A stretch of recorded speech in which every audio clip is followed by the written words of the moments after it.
thanks for reminding me. How many of you all remember your first? Hang on, okay. Let me wait. Your first time accomplishing something great, something magnificent. Anybody? Okay, good. Well, I remember my first time accomplishing something great. It was in May of 1996. I was an athlete on the Purdue track and field team. But before I go there, I'm going to give you a backstory. I graduated from high school as a discus thrower. I'm from Gary, Indiana. I left home and I went to Purdue University. When I got to Purdue University, the track and field coaches called me and said, listen, we saw that you were competing in the discus throw in high school and we want you to walk onto this track and field team. I never had it in my mind that I would compete at a Division I research university in the Big Ten Conference. But because they called me, I said yes. Now, I had to go through the NCAA clearinghouse, that's the National Collegiate Athletic Association. I had to fill out paperwork through the clearinghouse so that they could clear me to compete. I filled out the paperwork. What I found out later is that I was a partial qualifier. What that meant was that my SAT scores were garbage. Did I say that? They were horrible. But my high school GPA was wonderful.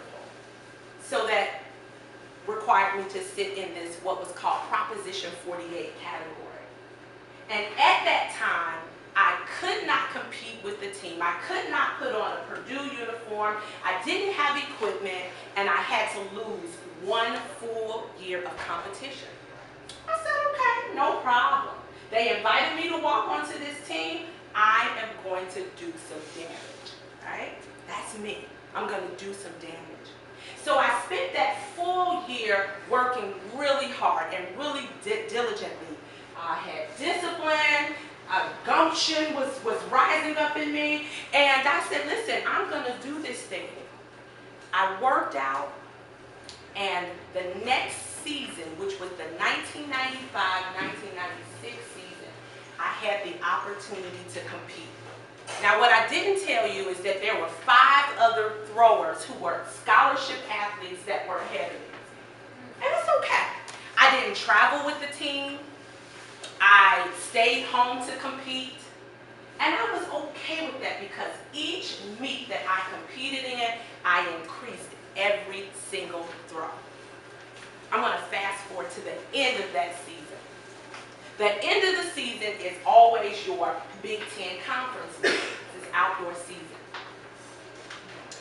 Again, I increased my throws, but the coaches were still a little bit unsure. This is a walk-on from Gary, Indiana. She doesn't have scholarship money. She's just out here with gumption and discipline. I said, Coach, I want to go and compete at the Big Ten Championship with everybody else. He said, Toyinda, this is a different thing here. This is a different thing. This is the Big Ten Conference. So I said, Coach, I've been increasing my throw every single meet. Are you kidding me? I can do this thing. I have faith in myself. I have faith in God. I can do this thing. He said, let me think about it. So while he was thinking about it, I was just praying. Lord, listen, I have every confidence in you. I have every confidence in myself. Show favor. The next day, Coach said, Toyinda, we're going to take you. Yes. So I'm excited. But then he says, you know, you're ranked number 12 on the list. They only take 6. They only take 6 to the finals. I said, it's okay. If I get 11th, I'm doing good, right? I walk in number 12, I walk out number 11. I get to that conference meet. I'm the first thrower in the first flight. Oh my God, right? Freshman, I'm the first thrower in the first flight. I release the discus. Oh, that looks like a PR. They read my numbers. 152 feet. That was a PR.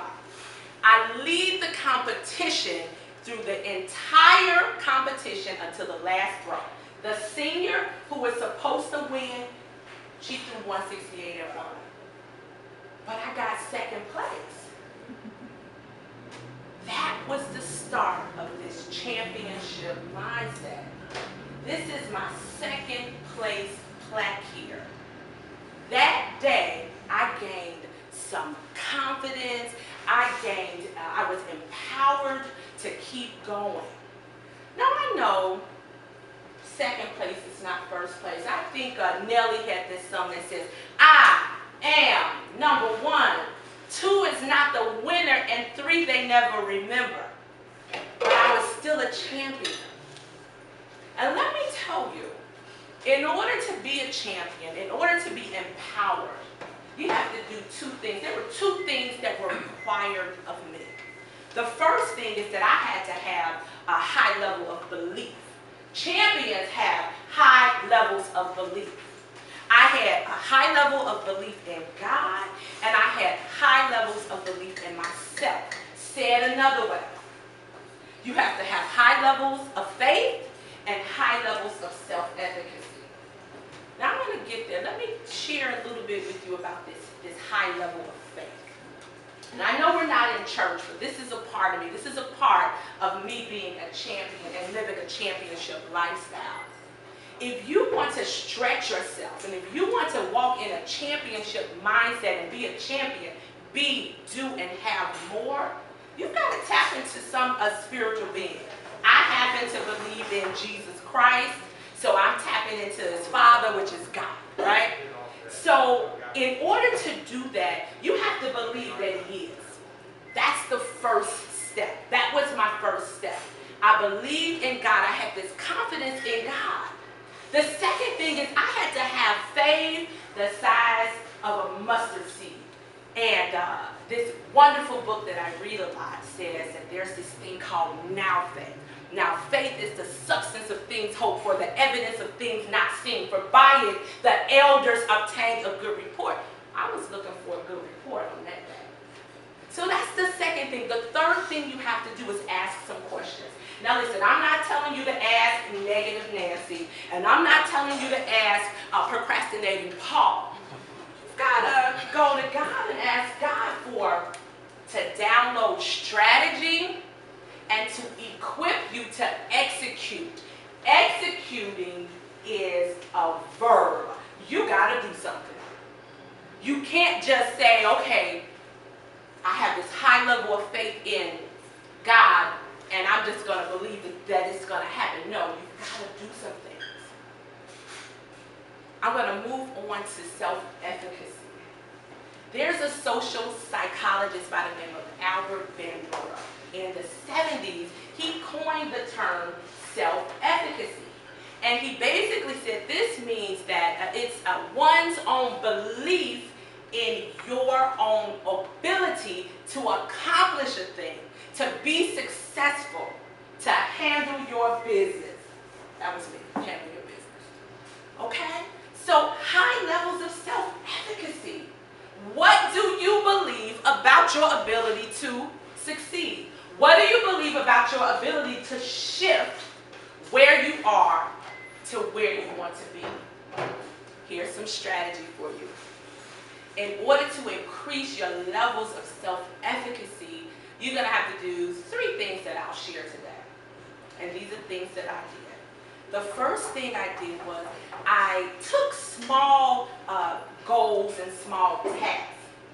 And what I did was I made sure I could accomplish those things, because what that did for me is that it built my confidence. I was a walk-on. I didn't travel to Florida, to California, where the rest of the team traveled. But when I was competing in Indiana, I made sure that I made the best of every meet. So that began to build my self-efficacy and began to build my confidence.